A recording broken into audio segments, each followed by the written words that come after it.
Hey, welcome back to How to Grow My Small Business, the podcast where we talk all things business growth strategy so that you can build a profitable business that you love. Before we dive into today's topic, I just want to ask you a quick question. Have you hit the follow button on your podcast player app? If not, please do that because that signals to your podcast player app that this podcast is worth sharing with other women in small business. And I would be so grateful if you would just hit that follow button for me really quick. Okay, today we are diving into time management with my friend and guest, Lissa Figgins. Lissa is a recovering busyness owner who unhurried her heart, finally let go of her addiction to controlling time and multitasking and always doing. Now her mission as a scaling strategist is to help busy Christian women business owners scale their revenue and their results. Instead of just managing time, she teaches how to multiply the 24 hours you are entrusted with each day so that time is no longer your biggest obstacle, but your greatest opportunity for growth. From personal experience, Lissa is a wealth of wisdom and knowledge, and so I'm really grateful she joined us for this conversation on how to grow your small business. I'm so excited for you to learn from her, so without further ado, let's dive in. All right, welcome back to How to Grow My Small Business. Today, I have a special treat for you. My friend Lissa is joining us from Redeem Her Time. She is an time management coach. Lissa, I'm going to let you take it from there. Explain to us what that means and why you're an time management coach. Yeah, I actually was just telling the story the other day. Someone was asking, what do you call yourself? And so I've been the time management poster child for forever. As long as I can remember, I've had a planner, a to-do list, a checklist. I've woken up knowing here's what today holds and here's what I have to do to, make it all happen. And that started in grade school when, we had assignment notebooks and you had to write down what you had to do at home. And I was the girl who would write stuff down that she already did just because she could cross it off and feel good that it was done. Yes. You're speaking my language. That was grade school. Of course, you get in high school, things start, ramping up a little bit, college, whatever. Then I become a teacher, right? So now I got more responsibility, become a wife, become a mom of 3, and so of course you're having to you only still get the same 24 hours in a day. So you've just got to figure out a way to hustle faster and harder, get up earlier, stay up later, and of course, dive into all the time management hacks and tools and things like that they promise is going to change your life and help you have time for all this stuff. And I believed it, hook, line, and sinker. Yep. And did it. But the problem is that I was just always doing. I didn't never know how to not be doing. And with all the roles that I was playing, it was there wasn't time to ever slow down. And so I was the girl who was in the room, but not really in the room. Do you know what I mean? Yes. And I would measure my day and my worth based on what I got done that day and, how many boxes I checked and how good I felt about what I accomplished and things like that. And along the way, I was ignoring what my body was telling me, the knot in my stomach, the tension in my shoulders, the guilt in my head, hello. And one day I realized I had a ball in my throat and I thought, I just need to drink more water. I should chew my food slower, right? Sit down when you eat, right? All the things. Nothing worked. So I ignored it for a year. And then I started getting a little worried because I had a cancer scare in that area of my body. And I thought, what if something's growing? Promised my besties I would go get it checked out. The specialist tried all kinds of different things over a period of months, finally scoped me and sat me down in his office one day and said, Lissa, good news. Nothing is growing in your throat, but you have hystericus globus. And he sat there with a smirk on his face because he knew what it meant and I didn't. And he goes, so I'm like, what's that? Globus, like a globe, you have this feeling of a ball in your throat. And hystericus, he starts swirling his finger next to his head like you're crazy. He's like, you just have anxiety around all the things you're doing and all that you have on your plate. And I'm happy to prescribe you a pill. And I knew in that moment that if I got a pill, it was going to be the Band-Aid. I was going to take that pill and that time management, tools that I had, and I was going to keep pushing the limits even further. And I was going to miss what God was trying to say, which is your busyness is not going to be found or solved by a calendar or a checklist because it's really a heart issue.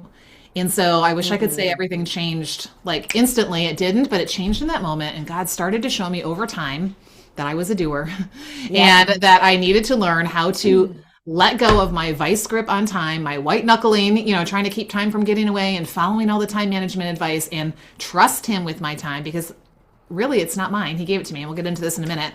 and really ditch all the time management advice I'd ever been told was going to change my life. So I am here to tell you that, yeah, I'm the untime management girl because time management is not the solution. I think it's actually the problem. Oh, I love that. Well, because we are like friends and we text in real life, and that I call myself a recovering hustle culture junkie. Like I also was a doer. Give me a task and I will complete it in less time and better than you ever thought it could be done, right? Like that's just who I've been in my life, and God has been definitely working on me in that mind space of my worth is not tied to how much I get done. My worth, I am worthy because I am his child, because he says so. Period. Yeah. Yeah. It has nothing to do with what I get done in a day or what I accomplish in, how much money I make or, any of those kind of trackable, measurable things. It's, I am worthy because he said so. Yeah. Yeah. And So, yet, I'm going to push in a little bit, yeah. right? Because this is again where we have to have we have to approach it from the right place. Yep. Those results are not bad things in and of No, themselves, no. unless that's all you're working for, because your results in any area of your life, but let's specifically, we're talking to business people. So your Right. results in your business right now at this point in the year are the consequence, good, bad, or indifferent, of how you've chosen to invest or not invest time up till now. Right. So here's the thing. Number one rule, you never shame, blame, or, whatever yourself. Like Should, would, could. shoulda, woulda, couldas. Exactly. I love the shoulda, woulda, coulda list because I'm like, no, not going to serve us, right? Like, just get curious. Why am I seeing the results that I currently have, or why am I not seeing the results that I really Yes. want to have? And Yes. what does this have to do with my time? And I actually created a method called the ROTI method. And I Yes. teach women in business how to build the ROTI framework, because ROTI, return on time invested, ROTI, is the thing that people don't pay attention to. Now, we don't have this problem with money because we all know what ROI is, right? I mean, you would be a fool to not pay attention to the results on any investment of your money that you make. And yet, there's so many parallels between time and money, except that you can't make time, but you can make back money if, the investment went bad, right? Or you wasted it or got away from you or whatever, right? Time is not that way. It is our most precious resource, but it is the resource that we don't pay attention to, the ROTI, the return on time invested. And so all we have to do is look at the results, the ROTI, and then let that help shape where am I investing my time or where am I not going to invest my time in order to change the results that I'm seeing. So you have to have a right perspective on those results, right? And they Yes, they really absolutely. are just the fruit of what you've been doing or not doing. So Right. Right. Yeah. And that's something I talk about a lot on this podcast is ROI, return on your mhm, investment, whether that's in your marketing efforts, your sales conversations, your time, how you're spending your time. And I talk about time management on this podcast in terms of those things. Like, hey, if your social media is bringing you clients and you are converting those clients into paying customers, then yes, keep doing that. But if it's not working, we mhm. either need to change how you're approaching that particular marketing thing, right? Your social media, whatever, or we need to stop doing that and do the thing that is working in your business, right? And Yeah, so talk a little bit more about the time piece of this, because that's something I talk about on here, but yeah. you explain it in a way that really hits home. Yeah, because here's the thing, and I'm going to drop a seed because I'm going to give you guys a gift at the end called The Scaling Secrets of the Top 1% Private Podcast, because I believe 99% of people are buying into the time management, false reality, and are missing out on exactly what is the thing. Here's what I jokingly say, I could literally bring any conversation back to time. Like when you think about it, time is underlying every single thing in your life, Hmm. right? Because anything that you want to do or grow or whatever is going to require time. And so it's so interesting because time is the great equalizer.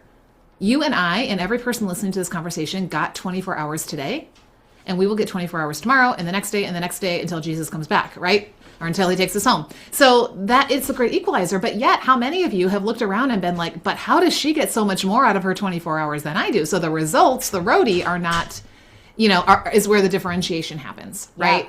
And so it's the same time. We can't add more time. We have to learn to multiply our time, not Yes. just manage it, right? Yep.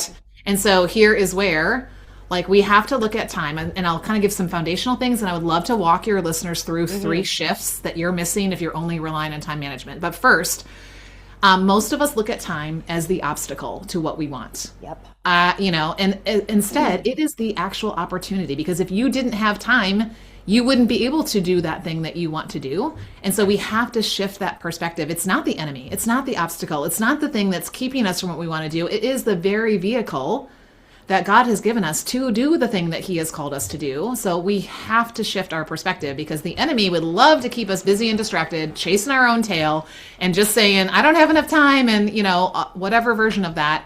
And while we're chasing the time we don't think we have, we are missing out on the time that is right in front of us.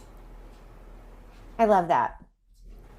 Let's talk about busyness, because you briefly mentioned busyness. We all wear, well, I don't as much anymore, but I still do it, right? We all wear busyness as a badge of honor. If you go to any family event or any networking or business event type of thing, how are you? And the answer is usually, oh, we've just been busy. Yeah. Like it's this thing that is like our validating our worth and our value. And actually, that's how Redeem Her Time was born. I literally walked into church, asked somebody that very question, heard the B word, like we always say, saw the pasted smile, saw the badge, and sat down in the pew. And immediately the Lord brought, there's a verse in Ephesians that says, Ephesians 5, look carefully how you live, not as unwise, but as wise. So we have a choice, right? Yep. And we have to pay attention, look carefully, redeeming the time, or some versions say making the best use of the time, because these are difficult days. Like, yes. And so here is where the same 24 hours will look vastly different and produce vastly different ROTI for different people based on if they are actually looking carefully, choosing wisely, and redeeming the time, right? And so think about this. You and I are of the age that we remember when there wasn't this device that followed us around 24/7, right? Ring, ding, ping all day long. Can we go back? Like it actually was like connected to a wall, or maybe you had like a antenna and you can only walk so far away from the home base. I know I'm aging myself here, or dating myself, but here's the thing. When you and I were younger, right? So say, for example, you wanted to call me, and when you called me, I was already on the phone. What would you hear? Well, a busy signal, right? And so what they would tell you was then we had call waiting. So then that kind of went away. But let's go back to even before, right? Busy signals. So what that told you, Lindsay, was Lissa doesn't have time for you right now, right? Which again, you can make that mean what you want, right? Didn't necessarily mean I don't love you, but okay. But here's what I go. Okay. If I'm always telling people I'm busy, or if people are always like, oh gosh, Lindsay, she's just always busy. Like, what is that saying to them? Like, are they feeling like I have time for them and there's value? They have value? No, they're just like, oh, you're just always busy. And how many times has somebody said, like, I didn't want to bother you because I know you're busy? I'm like, yes. So I call it the B word. I try not to, ever use it myself, but it is the one that comes out. And I think we have to say, what is the signal that I am sending when either I am acting like I'm busy or I'm portraying that I am busy? Is I'm not available and I'm not able to be fully present to the people and things that I say really matter most. Oh, I love that. And that hits me in the gut, right? Okay, so let's translate that into busyness owners. Because that's something that you talk about, is that a lot of us want to say we're business owners, but we actually are busyness owners. Yes. So that actually came out of a conversation with one of my clients one day on a coaching call. And she goes, Lissa, we're talking about busyness. And she's like, I think I'm a busyness owner. And she had no idea what that one word said. And I took that and like fleshed it out. And I've given her credit. Her name is Nadine. So thank you, Nadine, if you're listening. Like, this is for you. A busyness owner is a business owner who is doing a lot of things. She's busy doing her business, but she's literally not getting the results. So she's on a hamster wheel, right? What do we know about hamster wheels? They take a lot of effort, but they don't go anywhere, right? How many people can look back over the past 12 months and looked at how much effort you put in, and you feel like I should be farther than where I am right now? Hopefully you're not in the exact same place or having gone backwards, but for some people, some business owners, you are. Maybe you've just made barely, kind of eked a little bit further ahead, but you probably just feel like you're spinning your wheels. Like, that's what a busyness owner. And so I actually help people to like shed the identity of I'm a busyness owner, even though you may not have called yourself that. Now that you know the definition, you might be like, yeah, Lindsay, Lissa, I am a busyness owner, and step into being a CEO. And I've redefined a CEO as a Christ-empowered operator because I believe that God has entrusted this business to us if we're in business. And I don't do it all on my own, right? Like if it was all up to me, I would be on a hamster wheel and going nowhere and, exhausted. And that was how I did business for the first 10 years of my business. But there is a different way to step into that. And guaranteed, if you look at a CEO of a Fortune 500 company, they're not in the weeds, clicking every button, doing everything, making every decision or whatever. Like they are doing CEO level things that only the CEO can do, right? And so there's this like need to step out of a busyness owner into a CEO. What does that look like? And it's really more of an identity thing than it is anything that's in your bank account. And then as you start showing up as a CEO, now you're going to be approaching your time different, and your ROTI, your return on time invested, is going to be different as well. I love that. And that's definitely something that you have taught me. So let's dive into those kind of 3 pillars or 3 things that will help us with untime managing ourselves. Yeah. Okay. Well, first, I love that you brought in the untime managing because again, here's what we've been sold by time management experts, myself included back in the day. You just need to get more organized, right? You nail time management tips like time blocking and to-do list making and goal setting. The problem is there's this thing called entropy. I remember learning about this like in junior high science class. Entropy is a law of nature that things naturally go from order to disorder. Think about the junk drawer in your house or the closet or whatever. You get it all cleaned out. You're like, all right, I'm doing this thing. It's going to be right. I'm tired of this like falling out on me every time I open it. And it's okay for a little while. And then what happens? It goes right back to where it was. And so that's what happens when we follow time management advice and we just do that piece of it. And I actually have alternatives to all of that, but that I teach inside that private podcast. But when we just do that part, it looks pretty on paper. Everything looks organized and color coded and like, okay, this is going to work, right? Like, and then life happens and it doesn't.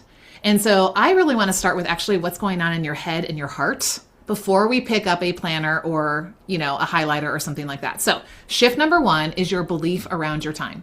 We've already alluded to this. Most of us are running around saying, I don't have time, or some version of it, like if I had time, when I have time, after the holidays or this project or the kids get to this age or stage or whatever, I will have time.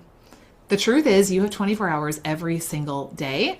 So that is not going to change. You do have time. If you ever don't believe me or yourself, open up your screen time, go and look at how much time you gave this thing in the last 24 hours. The average person, Lindsay, this is mind blowing. The average person spends 4 hours and 37 minutes a day on their device. Now, we all know business owners are not average when it comes to device usage. So let's just pretend you are average. Okay. Well, some of you are double that, but anyway, let's pretend we're average. If you do the math, and you take out the sleep time, it is just shy of 100 days a year that you gave to a device. Now, were there some good things? Did you serve some clients? Did you actually reach out to your family and stuff like that? Yes, sure. I'm not saying throw your phone away, but you do have time. Mm-hmm. We have to look at where we're spending it. Go ahead. Mm-hmm. Well, you saying the 100 days a year. I don't know if you heard Mel Robbins' one of her recent podcasts. There's a researcher, I think out of NYU, but don't quote me on that because I may be misremembering. 20 years of our lives. Yeah. The average human is going to spend 20 years of our lives on our screens. Mm-hmm. Yeah. And that's right now. Yes. Right. And just think about what it was like when they first came out, right? And how much things have changed already in that time frame, And so, you do have time. And really, it's about who or what are you allowing to fill your time? And I teach this concept. I talk about it in that private podcast called capacity by design. You can't change the container of 24 hours, but you can choose if the Skittles fill it first, all the random stuff, the ring ding pangs, or the oranges, the things that actually have value and nutrients and give life, right? When you consume them and when you actually give them time. So that's the first one is you have time. And I actually end every podcast episode with that. I end every email signature has you have time. I say it in all caps with a period after each. You have time, because it's like that emphatic, we have to start there because otherwise we're missing it all. So that's the first shift is your belief around your time. The second shift is your role around your time. And so many of us, again, have been told, I just need to get better at managing time. I believe time management is dangerous. It's slowly killing you and your business growth because it's setting you up for burnout and limited results. And it's really distracting you from what matters. Here's why. Let me prove it to you. I used to be an English teacher, so I love definitions. To manage literally means to keep contained or under control, right? So if I'm trying to keep something from getting away, I'm trying to keep it contained. Now you guys can't see because you're not watching a video, but like literally it's a hands down type of thing where I'm trying to push this down into this container and keep it contained, right? So it doesn't get away. That is a fear-based response. And, everything I do comes from what the Bible teaches. And Jesus tells the story about a landowner that has a lot of property, and he's going on a trip. And he calls 3 of his servants, and one of them he gives 1 talent, one of them he gives 2 talents, one of them he gives 5 talents. Now, a talent is 20 years' wages. So take what you earned in 2025 times 20. That guy that got 1 talent, don't feel bad for him. He had a lot of money that he had just He was rich at that point. He was rich. Exactly. Right. If you could have 20 years at one time, you'd be like, all right, I'm set. Right. Let's do it. So, but what his response was, he went and buried it in the ground. He managed it. He kept it contained and kept it from getting away. And when the master returned, he went and dug it up, right? Nothing got away. No bandits took it. He didn't lose any of it. That should be great, right? But when he goes back to his master, he's like, hey, here's your money back. His master said to him, get away from me, you wicked and lazy servant. Why? Because I didn't give it to you to just keep it contained and under control and keep it from getting away from you. But the other 2 servants, it didn't matter that one got 2 talents, one got 5. They understood it didn't belong to them. They understood they were stewards, not managers. And here's the difference. A steward is someone who knows, I don't own this, somebody else does, but it's been entrusted to me in order to expand it in accordance with that person's purposes. So for example, Lindsay, say you were going on a trip and you're like, Lissa, I'm going to give you this $1,000. Would you please care and invest this on my behalf while I'm away on my trip? Right? I am not going to go hide it in my mattress and hope that my kids don't find it. I'm not going to go shopping on Amazon, although I might be tempted. I am going to stop and say, what do I know about Lindsay? What do I know about what matters to her and what she's going to want this money for when she gets back? Mm-hmm. Where can I invest this on her behalf while it's in my care so that when she comes back, I'm like, Lindsay, here's your $1,000 and your interest. Yes. Right? So here's the thing. When a steward acts like an owner, they become an embezzler. Because if you came back and I had acted like I owned your money and I spent it like I owned your money, you would be not very happy with me and you wouldn't be texting me anymore and you wouldn't be giving me more money and you might be taking me to court, right? There's all kinds of things that can happen. So again, those other 2 servants, it was a faith response. They understood it didn't belong to them. And it took some faith to go and open up their hands and go invest it and put this, into these different investments. We don't know what investments they made. Mm-hmm. And guaranteed along the way, there were some good investments, there were some bad investments. But guess what? When the master got back those 2 guys, they had doubled what he had given them. And when they brought it to the master, he said, well done, good and faithful servant. You've been faithful with a little. Let me trust you with more. So again, when we manage something, it is a fear-based response to something getting away. When I can show up as a steward, the sky's the limit. There's no, there's no ceiling because it's open-handedness, not close-fisted. And now this is a faith response. So we have to shift. I'm not here to manage time. I'm here to multiply it. I love that. That is a whole different thing, right? I'm not here to keep my time from getting away. I'm here to actually multiply the results of it. That's a whole different way that you approach time. And then once you know, A, I have time, B, my role is not to manage it, it's to multiply it. Then the third shift is the question you ask about your time. So I'm going to ask you, Lindsay, what do you think is the most common question that people ask when they look at the time on their watch, on their computer, on their phone, on the wall? What do you think is the question that comes to mind first? What time is it? What time is it? What am I supposed to be doing next? Exactly. And when you ask the question, what time is it? You're usually already feeling behind, or time got away from me, or how is it that time already? Or I should have already left the house, or it's hurry scurry. You're just all right, let's go. Right. So I teach women how to shift this one simple question from what time is it to what is it time for? Mm-hmm. When you ask that question, it literally slows you down to the presence of your time and the purpose of your time. Yes. And once you know the answer to the question, what is it time for? Now that thing is going to get my full focus, right? Versus what do we tend to do? We're multitaskers and we think that is our superpower. I'm here to tell you, multitasking is your kryptonite. All it does is weaken your focus. Things take twice as long and you make 40% more mistakes. So hello, if you want to waste time, great. You should keep multitasking. Do that, right? Yes. Yeah. I mean, now there is a healthy multitasking. You can, I can listen to a podcast while I'm getting ready in the morning. That's a different type of multitasking, right? You know what I mean when I'm saying multitasking. It's again, I can visibly remember I'm working on dinner in the kitchen. My daughter's at the table working on math, not her favorite subject. A client just messages me and my husband walks in the door and I'm trying to like do it all at once. And literally the pot's boiling over. My daughter's melting down. I'm misspelling a text and I just committed to something to my husband that I don't even know what I just said. Right. That's how most of us live. And then we're just literally running from one crisis to the next, one tyranny of the urgent to the next. So we have to know the answer to the question, what is it time for? You can use that question like when you start feeling like I'm being pulled in 500 directions, pause and say, what is it time for? Yep. But my recommendation is you not just do it in crisis moments, you actually know the answer to that question before your day starts. Yeah. Ideally before Monday starts. And even before the month, the quarter, and the year start, that you're already kind of thinking ahead and planning ahead. And here's where I believe that stewardship, good stewardship, faithful stewardship, does involve a healthy sense of productivity and profitability. Yes.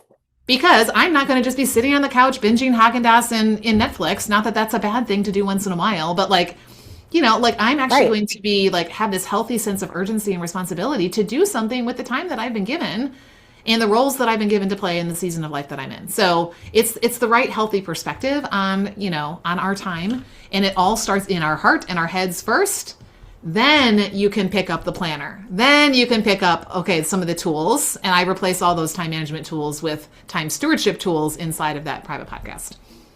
I love that last question. And it's something that I learned from you and I have been using. So I've talked about this before on this podcast. I think I am undiagnosed ADHD, although I'm going next week.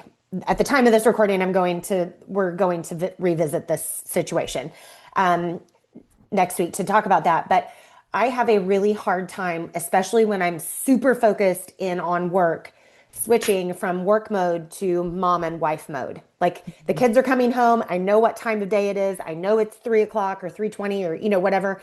And I have a really hard time getting my brain switched from this super focused thing that I'm doing for my business into, okay, now I need to be super focused on my daughter and my 3 boys. And then when my husband comes home, you know, being attentive and responsive and present with them. And so I've started asking myself at the end of my workday, okay, what is it time for? It's time for me to be mom. It's time for me to be wife, right? Like, and so that's helped me go, okay, that time for work is now over.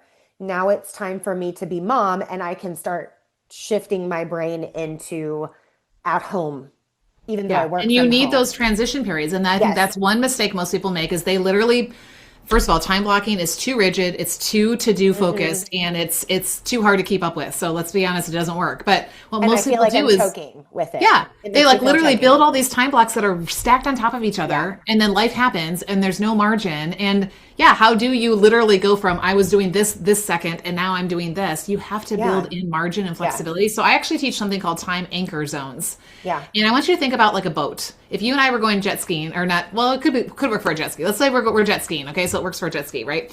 And we're going to take a break and do a little swimming because, we've just been out, jet skiing around or whatever. Like, we're not just going to let it float while we're swimming because then we're going to have to swim really hard to get it, right? It's going to go somewhere.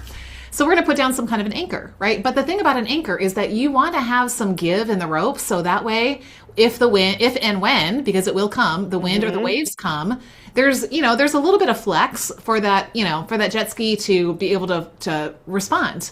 The problem is that our time blocks are so tightly packed, right? That something happens and it literally is like everything like crashes. And now we've got this pile up, like, traffic on the 405.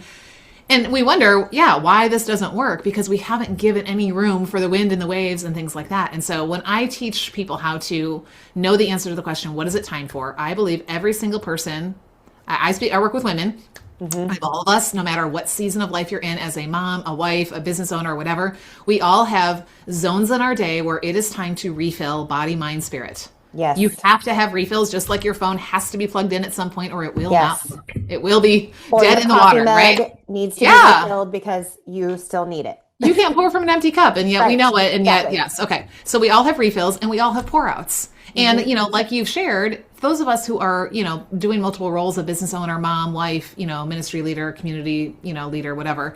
There are times we need to pour out into our household and family. And there are times that we're pouring out into our clients, or our community or whatever that looks like. And so we have to like know what it's time for and then be able to give that our full focus. Otherwise, no one and nothing gets enough of us to make any kind of difference. And we wonder why things are not the way we would like them to be. So Yes. yeah, so we just have to approach time differently, and then the way in which we actually do our planning of it. And I have people tell me, "Listen, I'm not a planner." I'm like, okay, first of all, first question, how's that working for you? Right, it's not. I have yet to meet a person who's told me it's amazing. It feels great, and everything happens that I want. And they're like, it's a train wreck. So I'm like, so what if you had a plan and like 70% of it happened? Would that be better than what you're currently doing? Yeah.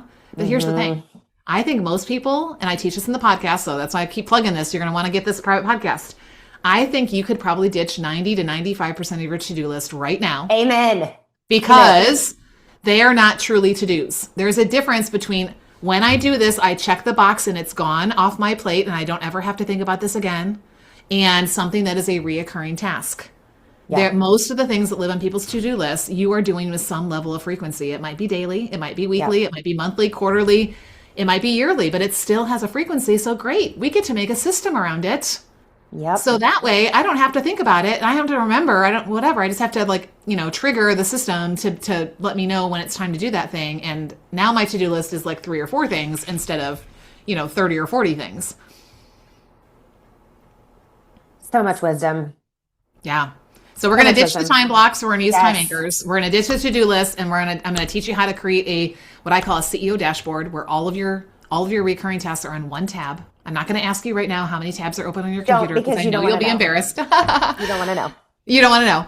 And then the last thing is we ditch goal setting, because that's the thing time management says is you just need to set goals or better goals or like be more committed to your goals. Smart goals. Yeah. All the stuff, right? Guess what?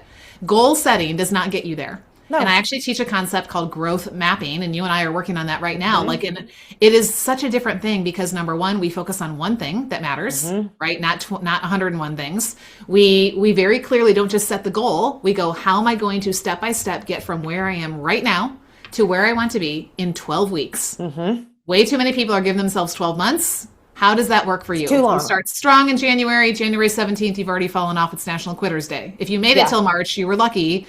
And then maybe you pick the ball back up in October and try to sprint to December 31st, right? Yep. So forget that. You can get more done in 12 weeks than most people do in 12 months when you growth map your way there.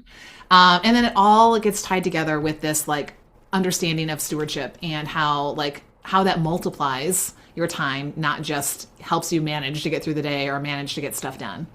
I love it. I feel like I could talk to you about this for hours and hours and hours. Well, you can, because it's about your time, Lindsay. Right. See how perfectly was that set up? You just have so much wisdom when it comes to stewardship and time. And I have your planner. You have an actual physical planner. I'm a physical planner paper. Me too. Yep.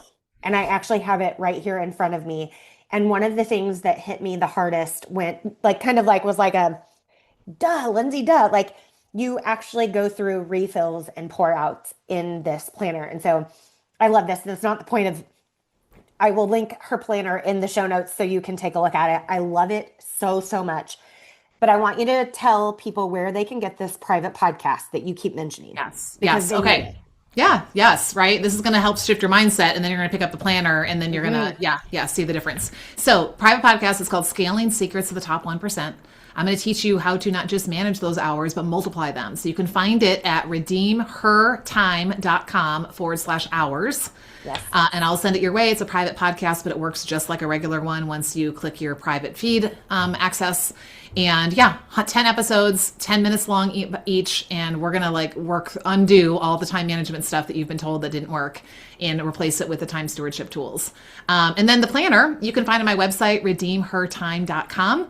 And the planner comes with a digital course. I mean, let's be honest. You go to Target or Staples and you get this really cute planner, but it doesn't change your life because it doesn't actually change your heart. And so Lindsay can tell you there's a whole course that goes with it. And I've got a community as well where we're talking about the why behind our time, and then that informs the what with our time. And it's the whole planner is set up in those 12-week cycles. So that way I have people tell me, Lindsay, so I love the fact that you're saying like, hey, my brain works different. I've had so many people that do have a diagnosis that have said, Lissa, nothing else has worked until this. Yeah. Because it makes sense, number one. It actually works with real life, number two. And I feel like I get like the new year reset every 12 weeks. Yes. Right. So it doesn't wear off because like there's a reset and we like actually go back and say, okay, so where it's like we're starting fresh for the next 3 months and what is this going to look like and what are we doing? And so, so it's so different. And I will say I'm working with Lissa currently on my 12-week plan, and it has been life-giving because not only am I focused, but I have a plan for the 12 weeks. So like each week inside my planner, I have written down, like I'm on week 4 right now. Week 5 has the next things that I need to accomplish and the next things that I need to do to move things forward. And I plug and play those into my day around my podcast guest episodes and some other things that I have going, some in-person meetings and all of that. But I don't feel overwhelmed. And that's the thing that I think so many business owners struggle with is you've got these lofty goals and we don't know how to break it down into sizable chunks that we can actually accomplish something and move forward. And so the 12-week program, especially for people like me who are willy-nilly all over the place, this is magic. Yeah, because what we do is we get you off the business owner hamster wheel and we get you creating measurable, tangible results. Yes. And I shift the way you're approaching things. And then we start building the schedule systems and strategies that are going to give you a framework to build your business. Yes. You don't have those 3 things in place, you are going to constantly feel like you're fighting time. And so, we're going to change that story. So I love it. This has been really fun. Yeah. Well, thank you so much for being here. Tell everyone where they can find you. Tell them about your podcast, your community, where they can get in contact with you. So my podcast is called Redeem Her Time. So you can find it on any podcast platform that you listen on. The link is also on my website, redeemhertime.com. We have a private community. It's free. And I give permission and direction to talk about your business and what you offer and what you do any day of the week. I'm so over Facebook groups that like are for business, but you get slapped on the wrist if you accidentally share on the wrong day in the wrong thread or whatever. So like any day of the week, you tell us what you're doing, what you want, what you need. We're here to cheer you on. And you never know, your next client, connector, collaborator might be in the room. So that is redeemhertime.com/community. Again, it's linked in show notes. It's linked on the website. And then, grab the private podcast. That's right at the top of the website too. So redeemhertime.com/hours. And let's start shifting your perspective around time management, undoing what's been done. And then we're going to, get some different results. I love it. Well, thank you so much for being on the show today. When this publishes, I always want to say airs, but I guess that's not the thing. It is kind of air, I think. Terminology anymore. When this publishes, it will be 2026. So tell us one goal you have for 2026. Oh, wow.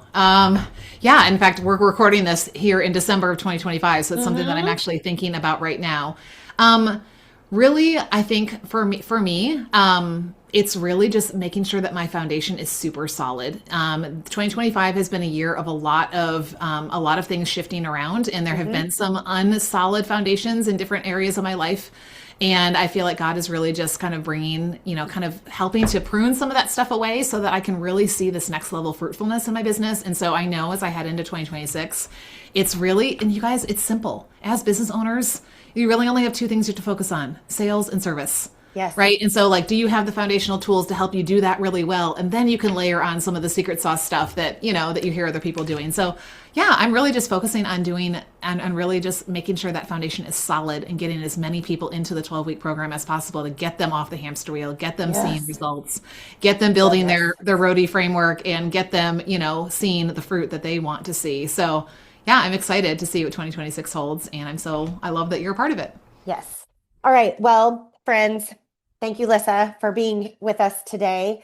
I will link all of the things in the show notes, and we will talk to you next week. And as always, I'm praying for you and I'm praying for your business.